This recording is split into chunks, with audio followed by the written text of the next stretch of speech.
Hey church fam, it's Omar and John with the Divine Hustle Show for church creators. Collectively, we have over 3 decades of helping the local church from full-time paid staff positions to now helping a church plant that we've been a part of about 20 months unpaid. And honestly, our heart overall is to help equip the church, reach more people using your creativity. And so whether you're on a staff and you're paid or you're unpaid staff when you volunteer, this podcast is for you. And in today's initial episode, we wanted to kind of talk about the vision and why Divine Hustle is why we want to even do Divine Hustle. It's the makeup of myself, Omar Zakori, John Mediana, and Kyle Anderson, who's behind the camera. But collectively, like I was saying in the intro, we have well over 30 years in helping the local church in the realm of like creative. So that includes worship, production, social, back of house, even post-production stuff. And so it's been a cool little journey in how we got to this place. And I think just, I guess, the small story on how this kind of came to be. John, talk about how Divine Hustle came. Yeah, so about 7 years ago, I just felt like God and putting on my heart to just create something and just be really patient about it. And really, he didn't give me a plan for it. He just gave me these 2 words, and it's Divine Hustle. It was just praying like it's up to God and hustling like it's up to us.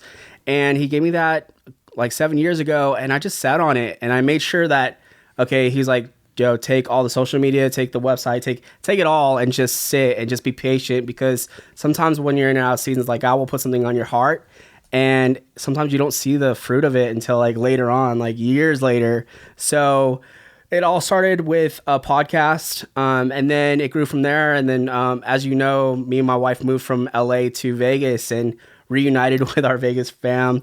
And it was just that season where we were just sitting down one night, having a steak and just hanging out, and we're just talking about like where our lives are and where we're at church and in our season, working outside of church, and how it is like this sweet divine hustle. And then we started talking about, our heart for the church and how we want to help level up the creativity and leadership and all kinds of things from the things that we've learned throughout the years. So we started talking more and more about that.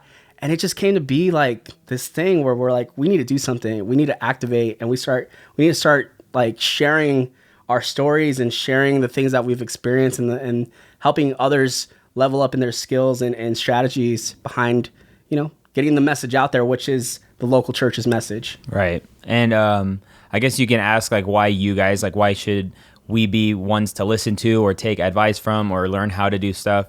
I would say, just on a humility standpoint, we were able to operate in churches on paid staff, mega churches at pretty high levels, like talking churches of like a little over 2,000 plus. And those included weekly, announcement videos and like the promos for conferences. Each gender had their own conference, youth had their own conference, and just operating at such a high level. And then when we felt led to follow our pastors Javen and Shannon Chavez start City Light Church, there was a new approach to this because like no longer were we getting paid, right. But we also felt like, I guess you could say, this pressure to be excellent. We felt a pressure to utilize what we had, and maybe not utilize what the church had because the church didn't have much, but utilize our own cameras, our own equipment, our own laptops. Yeah. And I think overall, the reason why I'm super passionate about workflow and effectiveness and speed of implementation is because we no longer got paid. As simple as that. Like I didn't have the time to spend hours on end on stuff anymore, like in regards of creating content. And you probably know the whole flow of even wearing multiple hats. My wife and I oversee the small groups ministry as well, on top of putting together the sermon, on top of leading the photo and video team. So like there's a lot of multifaceted things, but I had new lenses because I had a new new eyes to be able to see this, right, on how to build a team effectively, how to have effective processes that produce good results but have a low level entry as far as skill wise and stuff like that. And so that's where this heart is. And also the DMs are real. like I post a lot of what I do for City Light Church. And if you want to follow it, by the way, City Light Vegas on everything. That's how you can kind of see what we're doing. We're always testing new things. Yeah, we're always, that is our home church. that is the church that kind of will be our, I guess you could say, the platform we use to demonstrate a lot of the things and do a lot of test stuff with. But I don't even know. I lost my train of thought. Well, I felt like, when Jabin started City Light with Shannon and like us jumping all into it, it became like an incubator for creativity because it had to, we had to learn quick. Like you had to learn fast. You and Kyle, Kyle being formerly a worship director at our old church, had to learn some things. And this time in the season with City Light became like an incubator where it's like, okay, we got to learn really fast how to like get out there and use social media and use all kinds of things to make it flow and be excellent and without a big budget, so like back to my train of thought, like I've gotten handfuls of DMs from people, obviously being a part of the local church, you make friends that do the same thing at different churches in different states. And I've been able to travel with Jabin a few times to different churches, but you meet a lot of different creatives and you learn about their processes and you can kind of see blind spots and maybe they don't even know, because the reality is if you're on staff at a church or you're learning something for your church, you're learning it for your church. Like the expectation for you to actually then take that knowledge and then share it and help, another church or be a resource. I could see how that can take a lot, especially if you're being paid to do a job, and then you like start the side hustle. So I mean, even in the season that we find ourselves in, it's such a good place because we are the people that are implementing these things. We're not stepping on anybody's toes. And, we have the okay from our pastors to use City Light as a platform to help other churches. And also, back to like we were saying about the buzz, like, there was the first initial couple months, I really didn't have anybody to help me with photography and videography. And I knew the new standard. Like there was these new churches on the block that have been planted within the last 3 years who were crushing it on social media. And I was like, okay, well, if we're gonna be a church, man, we gotta be up to par. So I would literally spend the first service taking photos and then quickly editing them and then being able to make them available to the team so that they can post. And then I take the second service and then film vertical video of the sermon, of people hanging out, of greeters. And then I would take the audio from the soundboard, go to my laptop and then sync it, find a cool clip from the sermon, and then airdrop it to my phone and post. I really tried really hard. Obviously, I was going like way crazy, but what it did do is it created, I think, a buzz because it stood out. I think the Gary Vee says this, but the commodity is attention.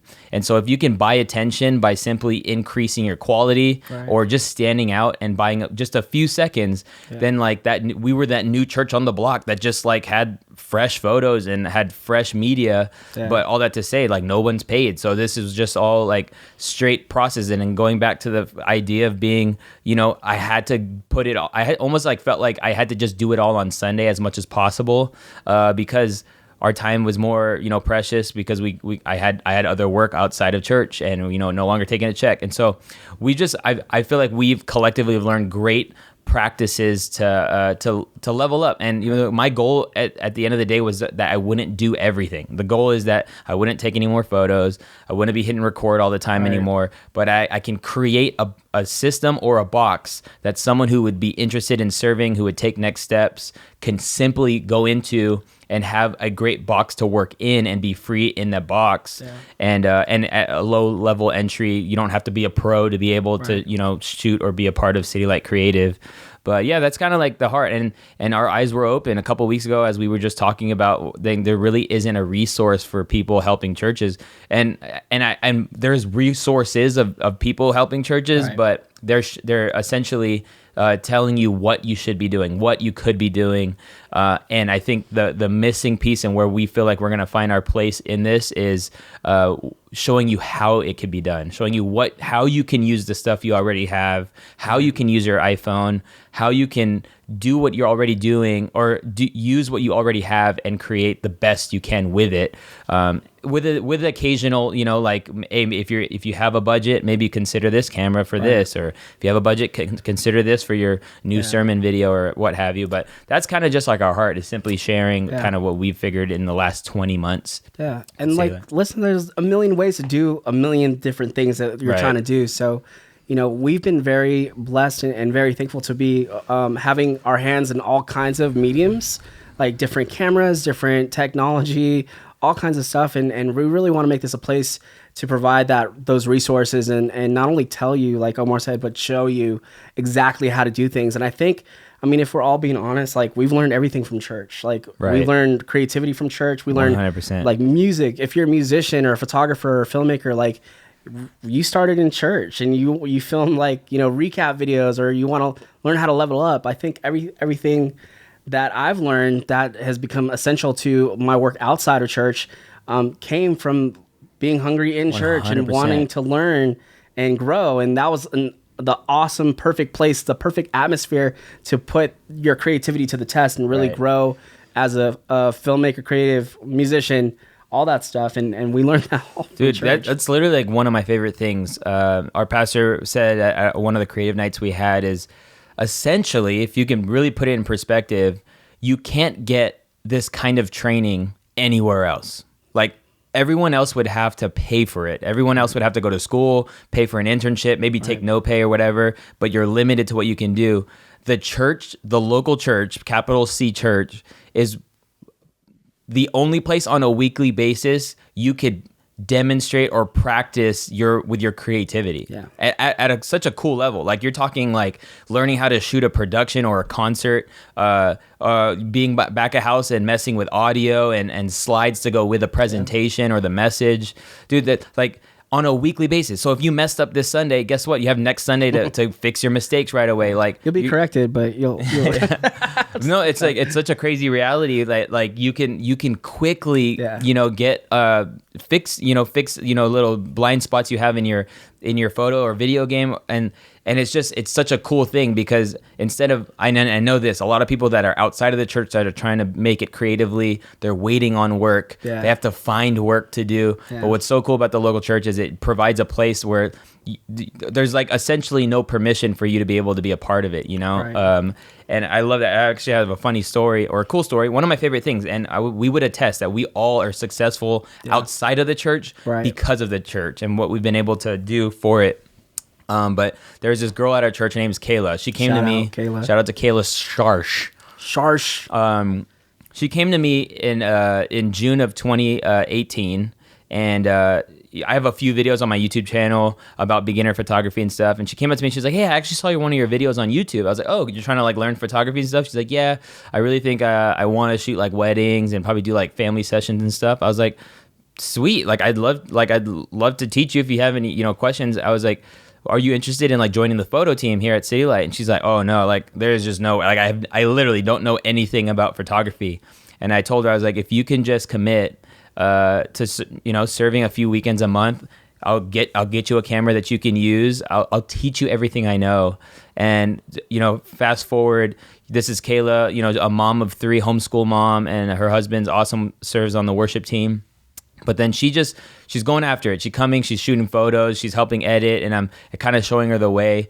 And so that's June. She comes to me, she has no ideas how to take photos. And December, she does like literally, I think 15 family photo sessions. That literally like, she's been able to now, make money because of, what she's been able, and it's not about money, but just goes to show that like her skill has gotten refined over Sundays, that now she can provide this kind of service, I guess you could say, and apply what she's learned through the church. I love that the church could be the reason for that. That's what I'm trying to say. Yeah. Dude, so I'm like hundreds of stories. I don't have 100 stories, but another one's Maddie Pepe. Stories, Maddie Pepe is I think 15 years old, but she started helping when she was 14. Her mom and her dad both have awesome businesses, and they really encourage their kids to be entrepreneurs. But she came to me and said, "I'd love to serve on the photo team." She had a crop censored camera. What would be a good lens? I told her, maybe a 50 or a 35 with your lens or with your camera. And, she gets a lens and she starts shooting, and then like, again, trying to go through it. Dude, she starts an Instagram account for makeup. And she never shows her face. She just kind of just like, this is great. But she's just in this flow because she's already practicing on a weekly basis. Dude, she's 15 years old and she charges $300 a post. And brands are coming to her. Yep. Again, one of those things that I just love to see, that the foundation of those things are coming from the church.